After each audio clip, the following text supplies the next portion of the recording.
Bienvenidos a El Último Trastolillo, un maravilloso viaje en busca de la magia.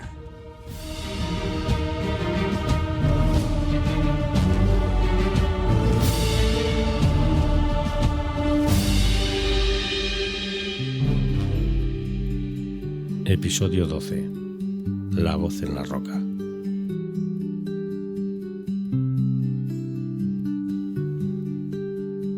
La cueva era fría y profunda, aunque su madre había habilitado un rincón donde las corrientes de aire no pudiesen alcanzarlos. En las paredes y hasta donde la claridad dejaba ver, había dibujos hechos por los humanos del tiempo en los que éstos aún eran capaces de hablar con los espíritus. Bidón recordaba que aquella era la cueva en la que había nacido junto a su hermano, pero un día este desapareció sin saberse nunca más de él. Su madre nunca volvió a mencionarlo desde entonces, y aunque durante un tiempo lo echó de menos, poco a poco se acostumbró a estar solo. Durante la época estival, habían deambulado por las montañas procurándose alimento, bajando hasta el cruce de los ríos para beber y pescar, una actividad que a Bidón le encantaba hacer y de la que presumía hacerlo muy bien.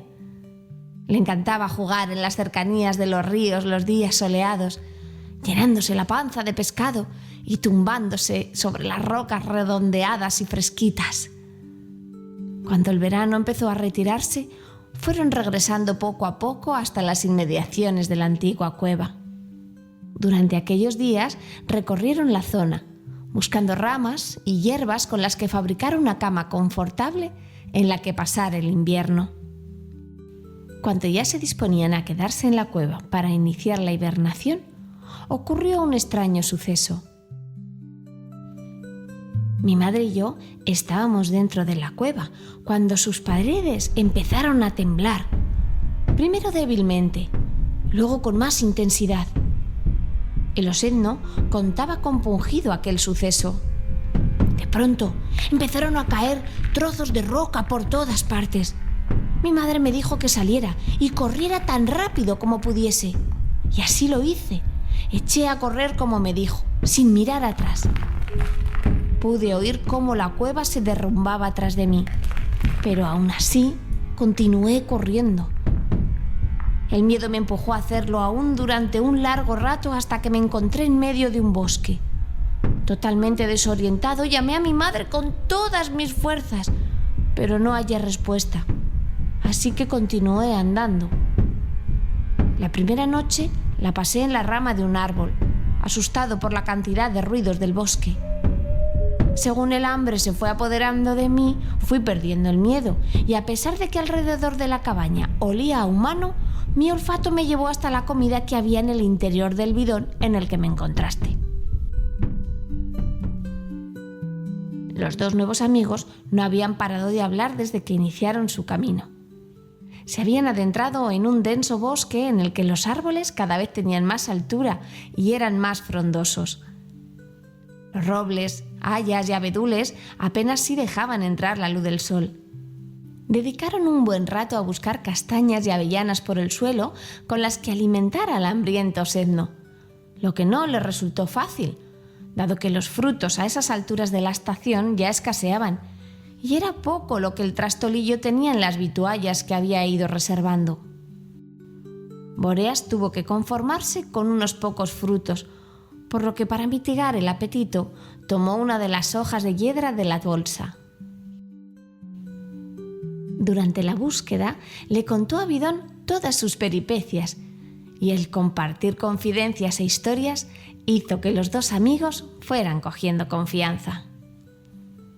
Dado que el ritmo ahora no sería el mismo, Bóreas guardó la pluma en su atillo. Claramente haber encontrado al pequeño oso le retrasaría notablemente, aunque a la vez su compañía le resultaba muy agradable después de haber estado varios días ocultándose con la única compañía de Morrigan. Sin apenas darse cuenta, llegó la noche. No le resultó difícil fabricarse un refugio entre los zarzales secos gracias a la corpulencia de Bidón. Así que cuando la noche acabó de convertir aquel bosque en un lugar lóbrego y oscuro, Los dos amigos se echaron a descansar uno junto al otro para así mitigar el frío, mientras Morrigan le servía de vigía desde las ramas de los árboles próximos. Conocer a Vidón había llevado a Bóreas a sentir una nueva sensación. A pesar de su gran diferencia de tamaño entre ellos, el osedno había hecho crecer en el trastolillo un instinto protector que no había experimentado antes. Probablemente, a tenor de lo que había contado, Vidón habría quedado huérfano y eso le hacía sentir hacia él una tremenda empatía. Aun con todo, se habían prometido no permitir que aquellos sentimientos les desviasen de su propósito.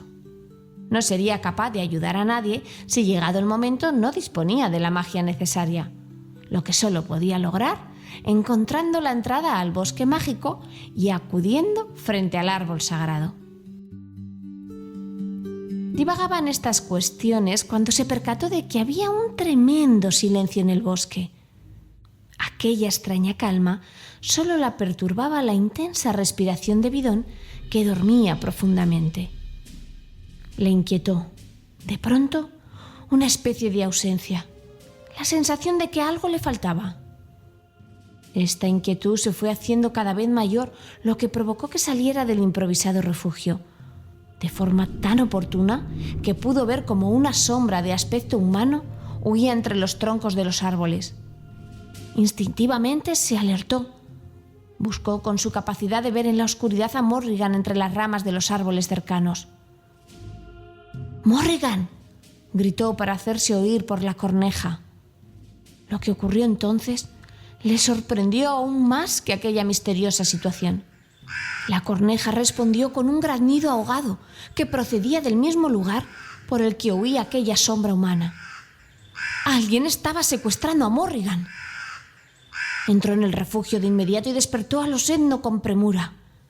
Vidón, algo desorientado en un principio, dejó que Bóreas subiese sobre su lomo y echó a correr en la dirección que le indicó el pequeño trastolillo, sin saber muy bien hacia dónde se dirigían. Los árboles pasaban a su lado a gran velocidad y a lo lejos, gracias a su poderosa visión nocturna, Bóreas volvió a ver aquel ser de aspecto humano, entrecortando su silueta en la luminosidad con una gigantesca luna llena. El silencio de aquel bosque se le antojó entonces aterrador. Aquel ser llevaba en su mano una jaula y dentro Morrigan graznaba con desesperación. ¡Ayuda! ¡Ayuda!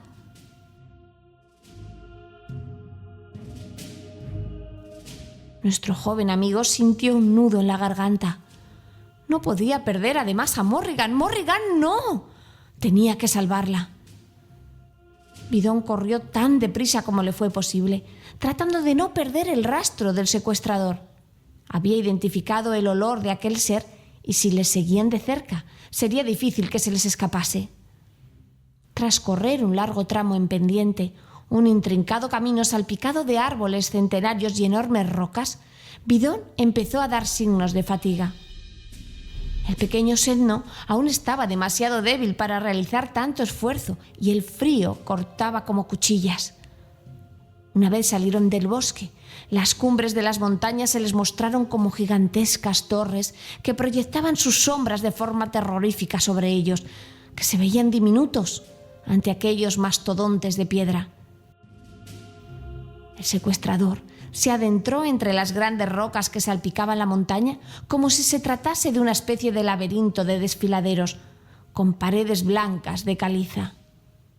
Cautelosos, caminaron por aquellos pasillos de piedra mientras aún podían oír el eco de los pasos del captor de Morrigan. ¡Morrigan!, volvió a llamar Bóreas a su amiga, buscando que los graznidos de la corneja les revelasen el camino que debían seguir. Pero no hubo respuesta. La voz del trastolillo retumbó en las cumbres, devolviéndole su propio eco. Empezó a apoderarse de ellos la desesperación. ¡Morrigan, no! ¿Cómo podía perder a la corneja? Ella le había cuidado desde que saliera de la chimenea. Ella era sin duda su mejor amiga. Pequeñas piedras empezaron a desprenderse desde lo alto del desfiladero. y les llegó un gran estruendo de rocas, golpeando unas con otras sobre sus cabezas. Parecía que el desfiladero en el que se encontraban se les fuese a venir encima de repente. Siguieron andando hasta que una enorme roca les cortó el paso por completo, haciendo que se detuvieran. Los dos amigos quedaron sorprendidos y en silencio ante aquella enorme roca que les impedía continuar. Después de unos segundos, en el que la polvareda levantada por el desprendimiento les impidió ver, Borias bajó del lomo del osendo y se acercó a cerciorarse de que el paso estaba completamente cortado. ¿Cuál fue su sorpresa cuando la gran mole de caliza giró sobre sí misma, mostrando ante ellos un rostro que parecía estar perfilado por las propias imperfecciones de las rocas? ¿Dónde crees que vas?, preguntó la roca con voz aguda y estridente. Borias se apartó rápidamente de la roca, sorprendido. La roca se acomodó en la entrada del desfiladero y se quedó quieta, en espera de una respuesta. El trastolillo, atónito ante lo que veía y oía, tardó unos segundos en reaccionar. «¿Necesitamos pasar? Han secuestrado a nuestra amiga y el culpable huyó por aquí». «¿Por aquí?», cuestionó intrigada la roca. «Este desfiladero solo conduce a un lugar y se trata de una cueva sin salida». «Entonces, probablemente ese sea el lugar hacia el que se dirige a quien buscamos. Déjanos pasar, no tenemos tiempo». La roca soltó una fuerte y forzada carcajada ante la exigencia de Bóreas, a quien le impacientaba todo aquello. Desconocía qué clase de ser había raptado a Morrigan y temía por su vida. Pero aquella roca de voz estridente parecía no estar dispuesta a colaborar. «Por favor, déjanos pasar. Puede que la vida de nuestra amiga esté en peligro», dijo Bóreas, cambiando el tono por uno más amable, intentando que aquella mole de piedra cambiase de parecer. La roca volvió a soltar una desagradable carcajada y luego respondió: «Llevo siglos esperando este momento. Conozco a los de tu especie. Sois los culpables de que me encuentre en este estado». «¿Por qué habría de confiar en ti, bichito?» «Mi función es guardar este sendero, y así lo haré, hasta que el agua y el viento horaden el último grano de arena que conforma mi cuerpo. Esa es mi condena», remató su respuesta de forma melancólica. Aquel ser de piedra parecía estar lleno de una mezcla de odio y tristeza. Bóreas, sin mediar palabra, subió sobre el osendo. Estaba claro que la roca no iba a cambiar de opinión. «Vámonos, bidón. Rodearemos la montaña si es necesario», le comentó a su amigo algo apesadumbrado. Dando la vuelta se encaminaron al sendero por el que habían venido. Fue entonces cuando tras ellos volvieron a oír el estruendo que hacía la roca al moverse. Se dirigía hacia ellos, rodando a gran velocidad, como si quisiera arrollarles. Bidón echó a correr con todas sus fuerzas, asustado para que no les diese alcance, pero la voz de la roca hizo que se detuvieran. «¡Esperad! ¡Esperad!», gritó la roca y se detuvo frente a ellos. «¿Qué es eso que llevas en el hatillo, bichito?». Bóreas miró el hatillo sorprendido y sacó el libro, mostrándoselo sin mediar palabra. ¡Ese es el libro!», exclamó ahora la roca con entusiasmo. «No es el mismo, es más pequeño, pero sus pastas son inconfundibles. ¿De dónde lo has sacado?». Ahora era Bóreas quien no parecía dispuesto a resolver aquella cuestión y se mostró desconfiado. «Está bien», moderó la roca a su tono, haciendo un poco más amable e incluso suplicante. «Te dejaré pasar si me entregas el libro». «No puedo entregarte este libro. Soy yo quien lo guardo», dijo el trastolillo casi en tono de burla, viendo que ahora parecía dominar la situación. La roca respiró profundamente, tratando de contener el creciente enfado que le había provocado aquello. «Yo antes era una mujer. No era la mujer más bella, pero sí una mujer buena, añadió con desesperación y cambiando el tono. Necesito ese libro. Tal vez en él esté el conjuro que me devuelva a mi estado natural. ¡Dámelo! Bóreas sopesó lo que la roca le estaba diciendo. Si rodeaban la montaña, tardarían la mayor parte de la jornada en llegar al otro lado. Y eso confiando en que existiese otro camino, dado que la roca había confesado que el desfiladero no tenía salida. Para entonces, tal vez Morrigan estaría muerta. Por otro lado, entregar el libro, por muy aterradora y amenazante que pudiese resultar aquella roca, no era una opción. Si eso es cierto, si en este libro se encuentra un conjuro como el que dices, te dejaré que lo mires. ¿De verdad?, exclamó alegre la roca. Sí, de verdad, pero solo te dejaré que lo mires cuando haya regresado. Tú misma dijiste que este desfiladero solo tiene una salida. Déjame pasar, y a mi regreso te permitiré que busques en el libro ese conjuro que necesitas. La roca volvió a mostrarse enfadada. Ahora era ella la que sopesaba la oferta de Bóreas. Se acercó más a ellos de forma decidida. «¡Pox!», exclamó con fastidio. Luego, cambiando de nuevo su expresión y el tono de su voz, continuó. «Está bien, pero si te dejo pasar, tendrás que dejarme algo en prenda». La roca observó al trastolillo y a Bidón más de cerca, buscando algo de valor que le pudiese servir. «Quiero ese broche. Dame el broche y me retiraré para que pases». Bóreas miró el broche de colibrí que llevaba cogido a su ropa. Desde que los cisnes se lo entregasen en las marismas, apenas se le había prestado más atención que la que se le da a un objeto útil. Sin embargo, sabía que aquel broche guardaba el poder de protegerle, aunque aún no sabía cómo. Dudó un instante, pero la vida de Morrigan era mucho más valiosa que cualquier objeto, y aquella criatura de piedra ignoraba el poder que tenía. Así que accedió. «De acuerdo, pero cuando regrese tendrás que devolvérmelo». «Eso sí regresas», dijo de nuevo entre desagradables carcajadas la roca. Rodó haciéndose a un lado y dejó libre el sendero para que nuestros amigos continuasen su camino. Ya caía la noche y el desfiladero se mostraba frío y lóbrego. Cuando se adentraron en él, volvieron a escuchar el eco de las estruendosas carcajadas de la roca, que les observaba desde lejos. Caminaron un buen tramo por el desfiladero. Bóreas podía sentir la tensión provocada por el miedo en el cuerpo de Bidón. Ambos estaban asustados, pero Bóreas ya se había enfrentado a situaciones difíciles durante su viaje, mientras que Bidón solo era un pequeño huérfano desvalido. Aquello le provocaba a Bóreas una gran ternura. Al llegar a la entrada de la cueva, el trastolillo bajó de un salto al suelo. «Muy bien, Bidón. A partir de aquí continuaré solo». «No, Bóreas, yo voy contigo», dijo el osezno con voz temblorosa. El trastolillo había llegado a la conclusión de que adentrarse en la cueva conllevaba un gran peligro y no estaba dispuesto a exponer al osezno a ello. Había ideado, durante la subida del último tramo del camino, una buena excusa para que éste accediese a quedarse en la entrada de la cueva.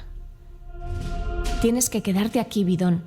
Si ocurriese algo, ¿quién vendría a rescatarnos? Si no regreso antes del amanecer, busca a la roca.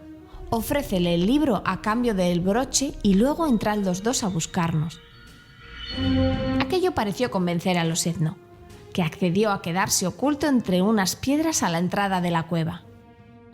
Luego, Bóreas, tomando la lanza que le había regalado Lugh, avanzó hacia el interior de la gruta.